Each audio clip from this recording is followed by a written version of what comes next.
Hi everyone. రీసెంట్‌గా బెంగుళూరులో ఏమైందంటే, ఒక మహిళ 50 లాక్స్ వర్త్ ఆఫ్ గోల్డ్‌ని తన బ్యాంక్ లాకర్‌లో దాచుకుంది. ఇక్కడ అనుకోని సిట్యుయేషన్‌లో బ్యాంక్ ఎంప్లాయీస్ ఇద్దరు బ్యాంక్ లాకర్‌లో ఉన్న గోల్డ్‌ని దొంగిలించడం జరిగింది. తనొచ్చి చెక్ చేసుకున్నప్పుడు తన లాకర్‌లో ఉండాల్సిన గోల్డ్ లేకపోవడం వల్ల తను కంప్లెయింట్ చేస్తే, సీసీ కెమెరాస్‌లో చెక్ చేస్తే ఆహ్, ఈవిడ గోల్డ్ పెట్టినట్టు ప్రూఫ్ క్లియర్‌గానే ఉంది.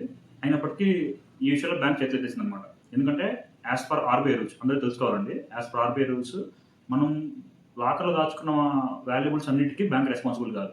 ఇట్లాంటి కేస్ ఫర్ ఎగ్జాంపుల్ దొంగలు ఎవరైనా అంటే బయట దొంగలు కానివ్వండి, లేదా బ్యాంక్‌లో ఎంప్లాయీస్ ఎవరైనా కానివ్వండి, ఎవరైనా సరే ఆ లాకర్‌లో ఉన్న వాల్యుబుల్ థింగ్స్‌ని దొంగిలిస్తే బ్యాంక్ దానికి రెస్పాన్సిబుల్ కాదు. ఓన్లీ ఇట్లాంటి కేసు ఏమైనా జరిగినప్పుడు మీరు బ్యాంక్ లాకర్‌కి యాన్యువల్‌గా కట్టేదానికి మల్టిప్లైడ్ బై 100 వాల్యూ మాత్రమే బ్యాంక్ పే చేస్తుందన్నమాట. అంతకు మించి ఒక చిల్లిగవ్వ కూడా బ్యాంక్ ఇవ్వడం జరగదు.